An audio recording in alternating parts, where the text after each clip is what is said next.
There is not a person, rich or poor, good looking or otherwise, CEOs, janitors, don't matter. Can't figure out where you came from. I don't care what you are going through in life. There's not a person in this room that escapes problems. The persons that you're hating on have problems. The persons whose success has made you so envious that you have become jealous of them because you think that they're living the life that you would love to have and they got away clean without going through what you're going through. They may not be going through what you're going through, but I guarantee you they are going through something in their life. Everybody has problems. Now Naaman, captain of the host of the king of Syria, was a what? He was a great man with his master and honorable, because by him the Lord had given deliverance unto Syria. He was a hero. He was also a mighty man in valor. But there's always a but. You don't have to hire a private investigator. You don't have to sneak around the house and sit outside with your camera. Everybody in here has a but, a contradiction, I didn't mean that the way it sounded, but hallelujah, glory to God. Thank you, Jesus. It'll be all right. But Naaman was a leper. And the Syrians had gone out by companies and had brought away captive out of the land of Israel a little maid, and she waited, or she served Naaman's wife. Your problem serves a purpose. Wonder what difference our perspectives would be of you if we saw you when your armor had been stripped away. Naaman was covered with armor. His headdress set him apart from the other soldiers. Not only was he military, he was the captain of the host. When he said go, they moved. When he said stop, they stopped. When he said sleep, they slept. He was large and in charge. Whereas he came home to deal with things that nobody knew that he dealt with. Nobody knows the cost of the oil in your alabaster box. The people you work with, the people you worship with, the people you live around have no idea what you have to deal with behind closed doors. I love God because I don't need a God who is only with me in public. I don't need a God who shines my armor and makes me look good before you. I need a God who can deal with the cryptic, toxic places that exist behind closed doors, that thing for which I have no power. Power, no power. Authority, no authority. Great, no greatness. How can I be so great over here and be so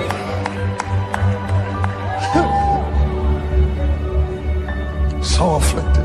How can it be the best of times and the worst of times all at the same time? How can things be going wonderful and horrible all at the same time? How can I be at the pinnacle of my career and come home and unbandage my wounds? Because Naaman was a leper. Naaman was a leper without a hospital. Naaman was a leper without a pharmaceutical place. Naaman was a leper without an antibiotic. Naaman was a leper without the benefit of any medication. Naaman was a leper without any type of pain pills, no salve for his sores. Naaman was a leper without air conditioning or heat. Naaman was a leper out in the elements. Naaman was a leper without the benefit of any comfort for the casualties of his own human soul. How can I be so mighty that I can fight an army, change the destiny of a nation, and cannot fix myself? How can I give such good advice to other people and be totally impotent and completely unable to fix my own disease? Shh. Don't tell anybody that I'm a leper. Because if they knew I was a leper, I could lose my position. They would not allow me to be captain of the host if they knew I was a leper. Do you know what they do to lepers? They send lepers into colonies to live in dens with other diseased people. They excommunicate them not only from the army, but from the socialization of their society. If they ever found out that their captain was a leper, he would lose his status, his power, his pedigree, his finances, his economic perspectives, and the adoration of his community. Because Naaman, Naaman was a leper.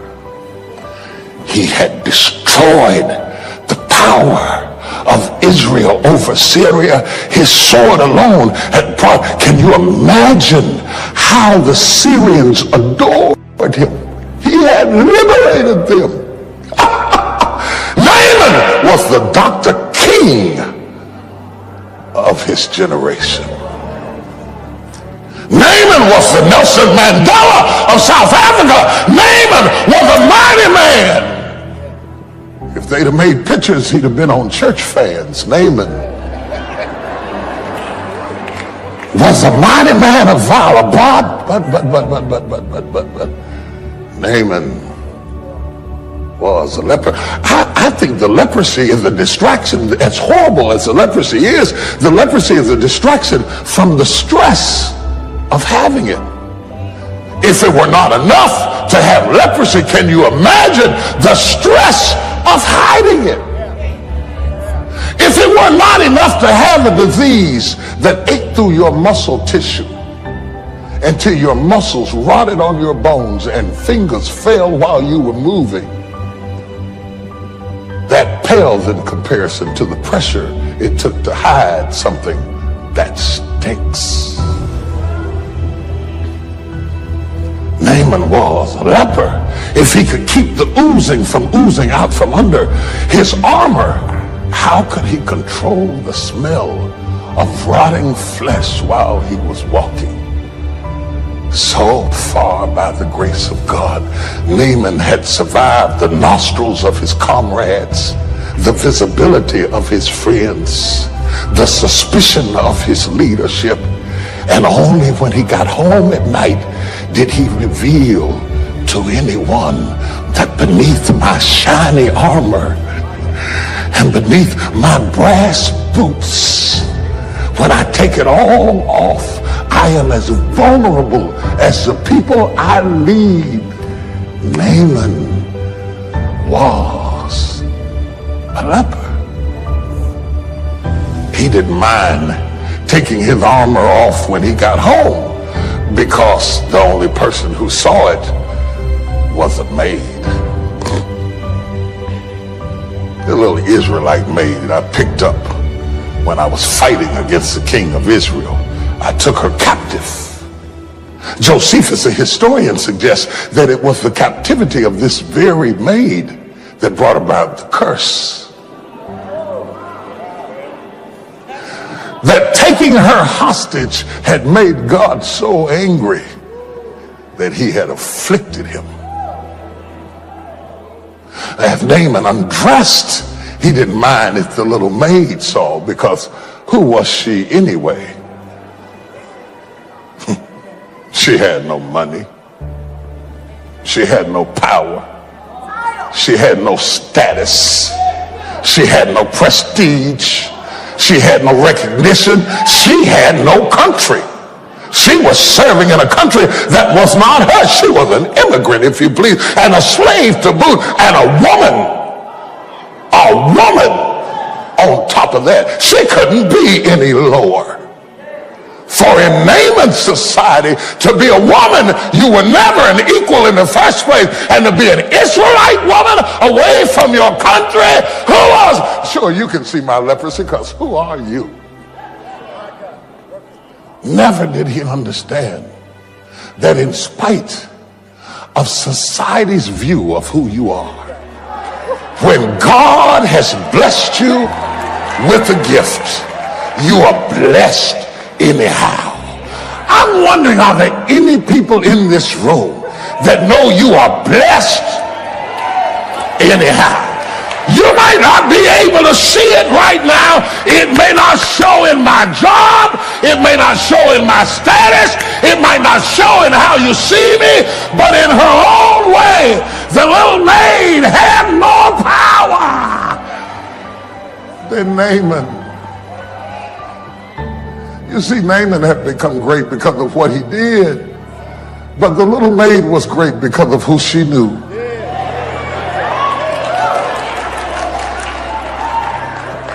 And who you know will always trump what you do.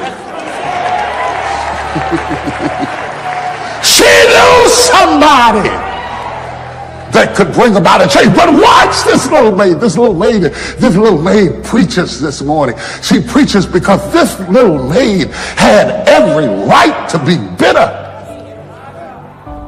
She had been snatched away from her family, snatched away from her culture, snatched away from her friends, and demoted to a servant and a slave. And she was there. She had every right to let him rot. You see, the real test of character is what you do with power. It is not what you do with weakness, because weakness has no options. The real test of who you are is what do you do when you have the advantage. Who would have thought that the life of the captain of the host of Syria would be in the hands of a woman, that he would be at the mercy of a woman, a maid.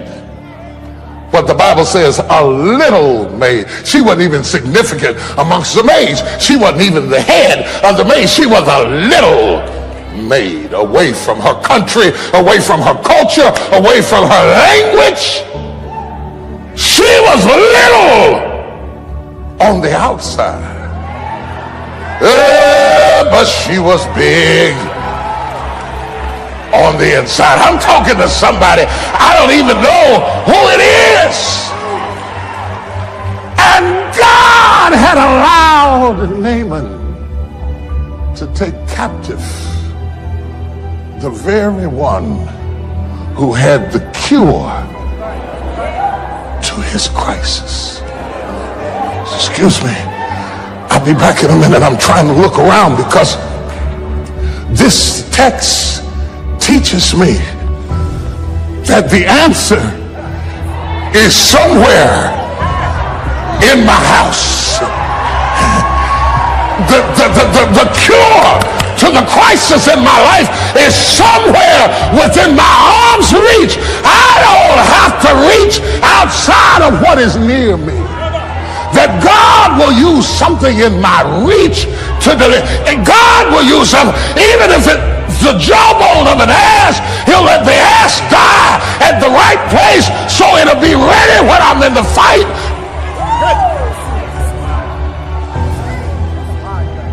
And there she is. She was held captive by divine assignment. She need not struggle to get loose, because her problem served a purpose.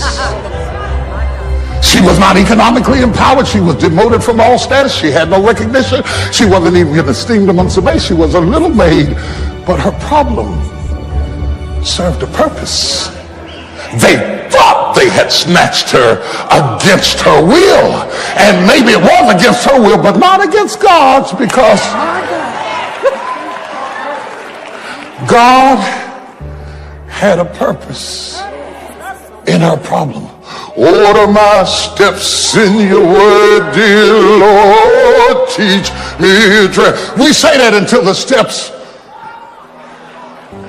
order us a cut in pay, until the steps order us go through a divorce, until the steps order us go through an embarrassment, until the steps order us go through a scandal. We're good with ordering my steps as long as the steps are going up. But what do you do when he orders steps and the steps?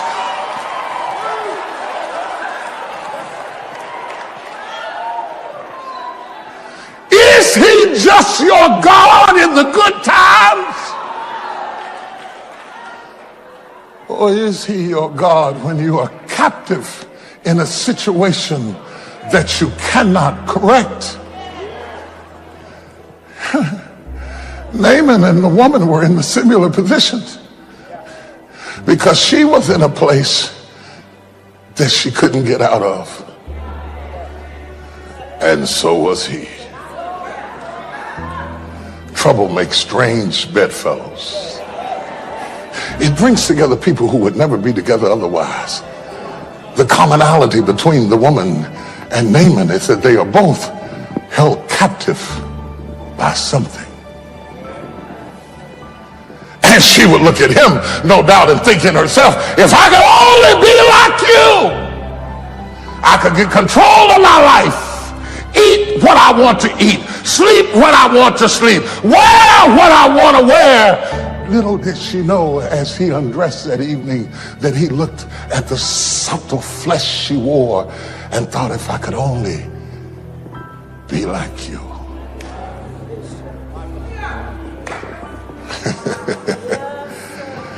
And as he undressed, she had a decision to make. Will I help the man that holds me captive?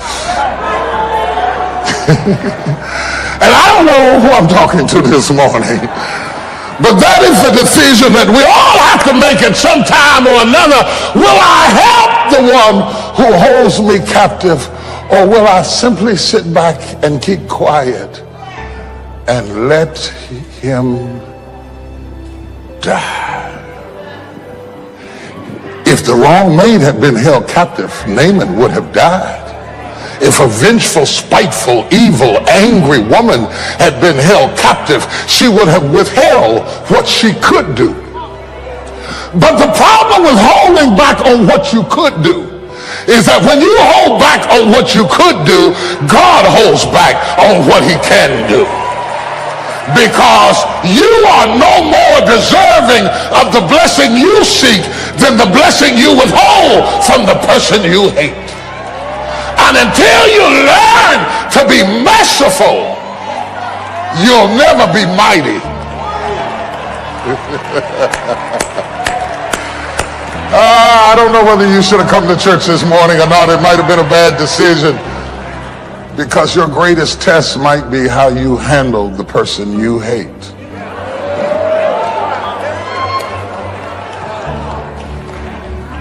Ooh, help us, Jesus. In the old church, they say, heaven, Jesus. Somebody holler, heaven, Jesus. Heaven, Jesus. Somebody holler, heaven, Jesus. The little man said, I got help for you, Naaman. There is a prophet in Israel. There is a prophet in Israel. And if you went to him, he would set you free. Oh, but wait, you got to be willing to go into the country you just conquered. You got to be willing to deal with people you've been killing.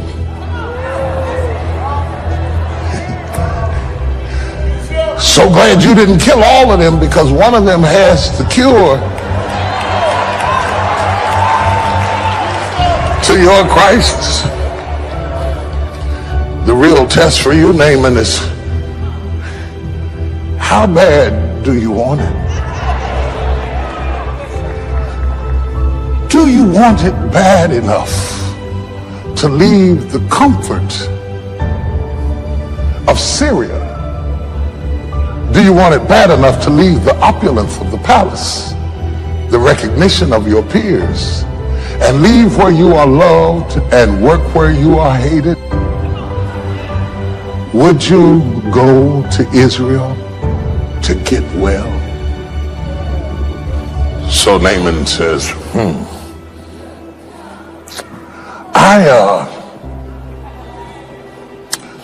I'll go talk to my boss, who is the king of Syria. And the king of Syria writes a letter to the king of Israel. These two countries have been in conflict. They are now in a fragile state of peace. And he writes a letter and gives it to Naaman and says, Naaman, go to the king of Israel and hand him this letter. And the letter almost caused a national revolt, because the letter asked the king of Israel to handle something beyond his scope. So when the king of Israel gets the letter, he's furious. He says, this guy always wants to pick a fight with me. We barely got peace. Who am I, God, that I should heal this man of his disease? And the king of Israel rent his clothing, and he was frustrated. And Elijah heard about it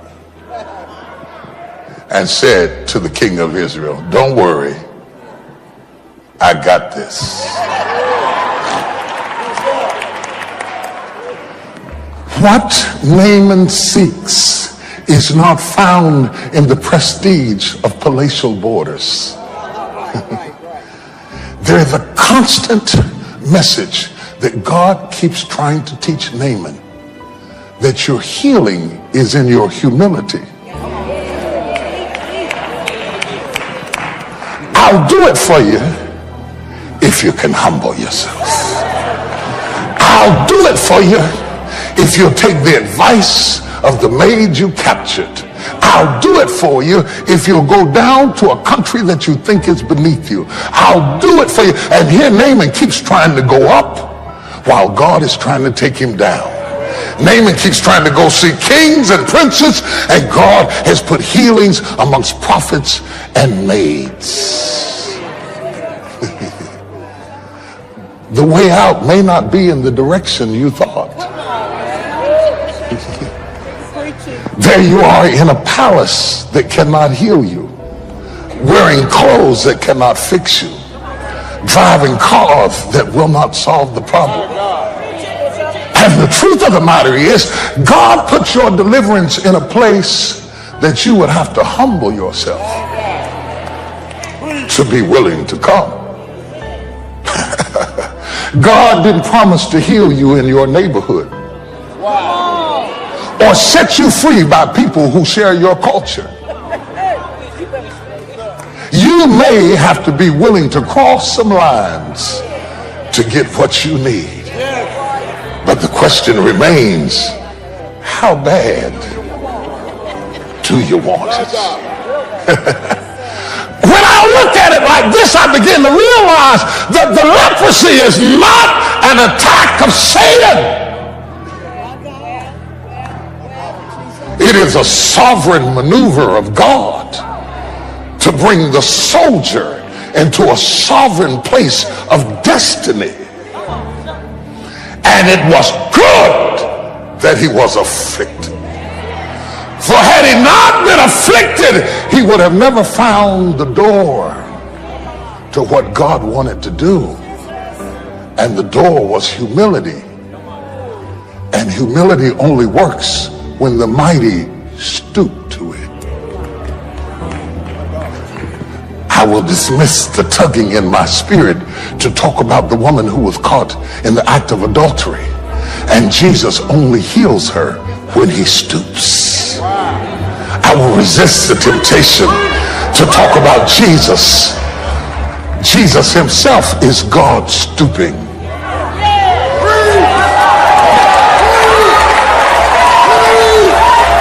That when God got ready to redeem the world, he could not do it as the King of Kings and Lord of Lords, nor the Lion of the tribe of Judah, but he stooped and took on human flesh, because whenever the mighty humble themselves, God is about to do something in their life.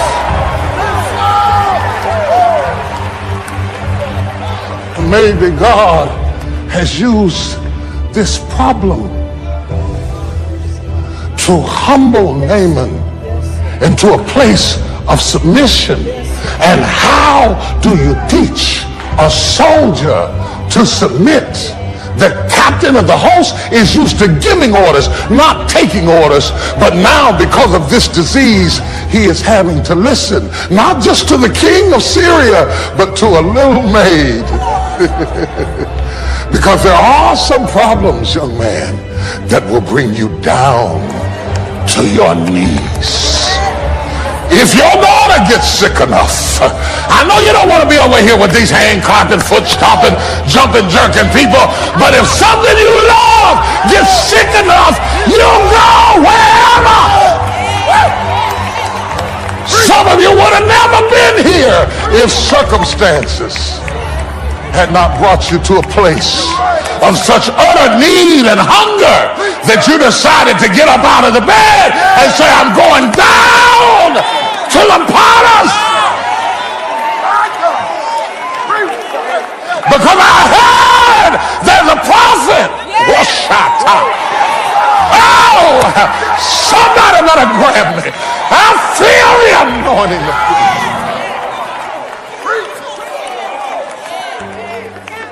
Slap somebody and tell them whatever it takes, whatever it takes, whatever it takes, whatever it takes, whatever it takes, whatever it takes to fix this, whatever it takes to heal this, whatever it takes to cure this, whatever it takes to liberate, whatever it takes to give me peace, whatever it takes for me to sleep at night, whatever it takes to give me joy, whatever it takes to give me purpose, whatever. I'll have an hour to get to church, whatever.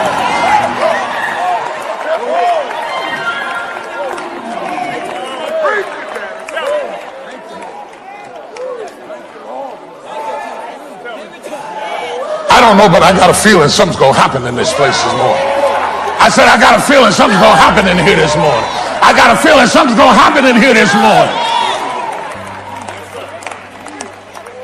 They asked me at the pastor's meeting, they said, what in the world did you do to have so many men in your church? Your church is 50% men. It's unheard of. And I tell them, it's not what I did. It's what life did.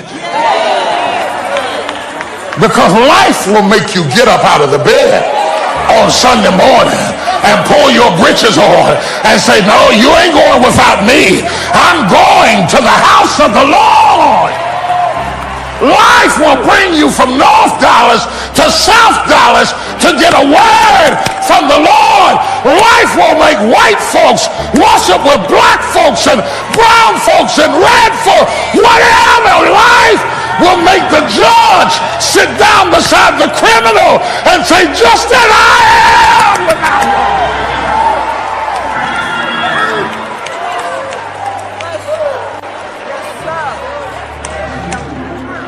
am. So Naaman goes to the king, and the king turns to the prophet, and Naaman goes down from Syria to Israel and down from the palace to the prophet's house. And the prophet won't even come to the door.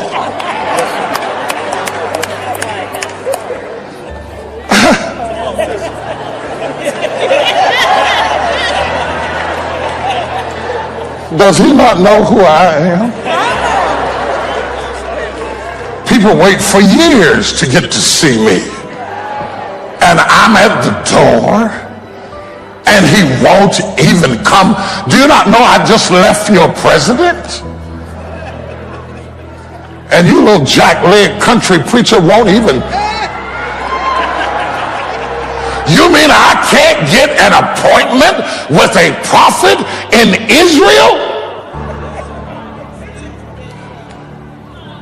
A country I conquered for my freedom, and your church boy won't even come to the police.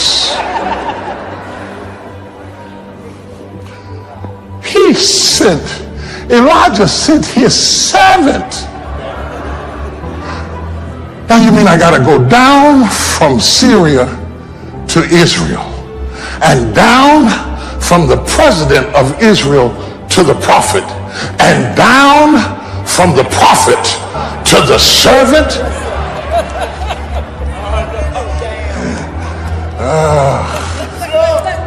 The servant came to the door.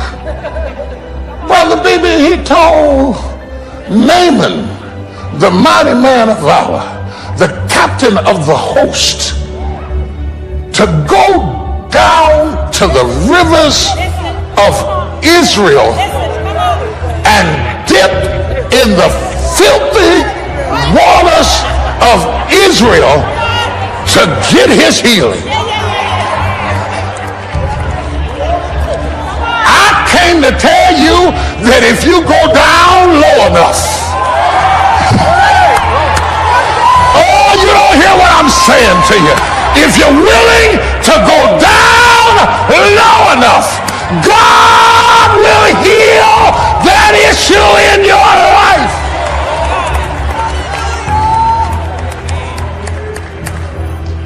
Because humility is always the way to exaltation. Because God said, if you exalt yourself, I'll humble you. But if you humble yourself, I'll exalt you. You've been trying to go up by going up, but the quickest way to go up is go down. Because whenever you go down, you will come up. When the seed goes down, it will come up. Whatever goes down will come up. If the devil would have heard this message, he would have never crucified Jesus, because whatever goes down,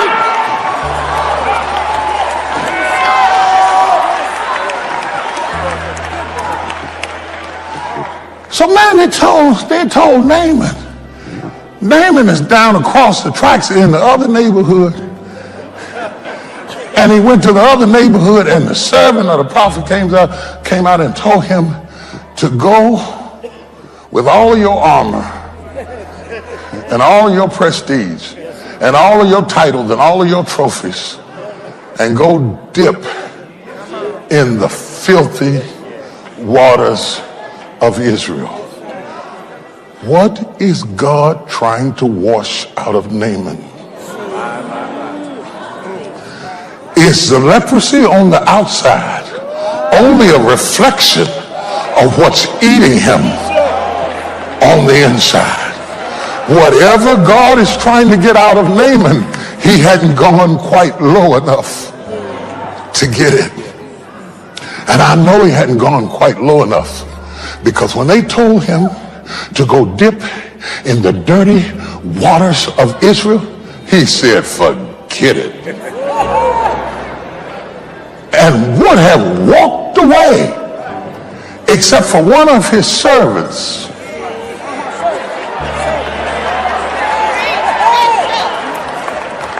Said to him, if the man would have asked you a hard thing, would you have not done it? If he'd have asked you for 6 she-asses, a camel, and 4 goats, would you have not paid it? But because he asked you to humble yourself,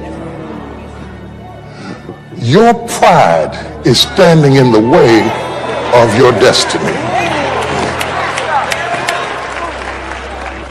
You care more about your image than you do your deliverance. And God is determined to wash every last little bit of it out of your life. So here goes Naaman going down into the muddy waters of Israel, into dirt to be clean.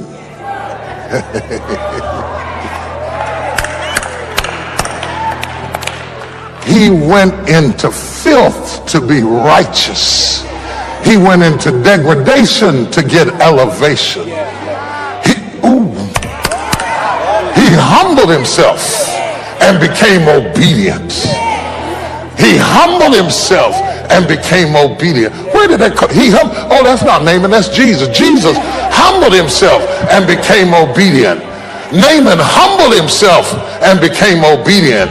Saul on the road to Damascus, go to Ananias, he humbled himself and became obedient. If all of them had to humble themselves, why are you still sitting on your horse?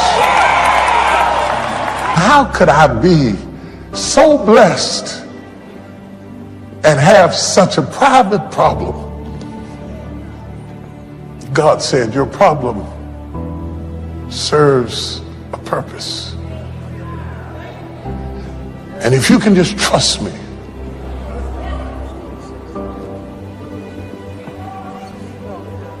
if you can just humble yourself, if you can just hold your peace, if you can just stop doing things your way, I'm not going to heal you your way. It's not going to make sense to you, but you're going to have to shut your mouth.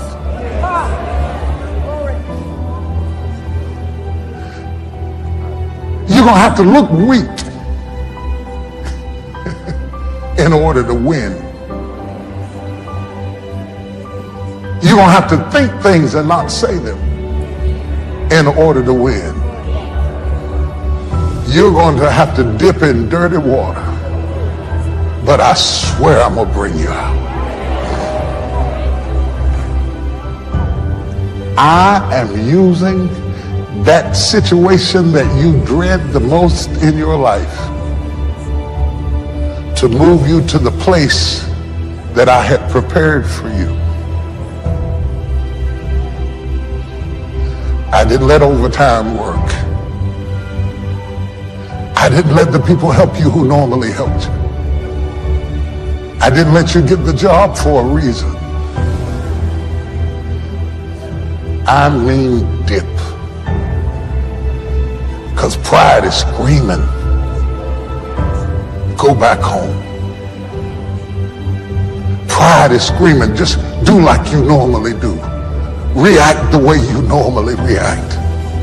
But purpose is saying, shut your mouth and dip again. If you dip, if you stop trying to fix it your way, if you stop trying to have the last say, if you dip again, I swear I'm going to bless you. I swear I'm going to bring you out. I swear I'm going to make you a testimony. I swear your latter days shall be greater than your former day. I swear I'm going to give you beauty for ashes. I swear I'll give you the oil of joy for mourning. I swear I'll give you the garment of praise for the spirit of heaven to swallow your pride and dip again. Dip again, I'm working on something. Dip again, I'm teaching through you. Dip again, I'm training through you. Dip again, I'm breaking generational curses through you. Dip again, I'm going to change your whole family through you. Dip again, I'm going to use you in a mighty way. That devil will not pass to another generation if you dip one more time. I want you to dip again. I want you to dip again. If you dip again, if you dip again, if you dip again, if you serve, if you serve, if you humble yourself, God said, I will exalt you.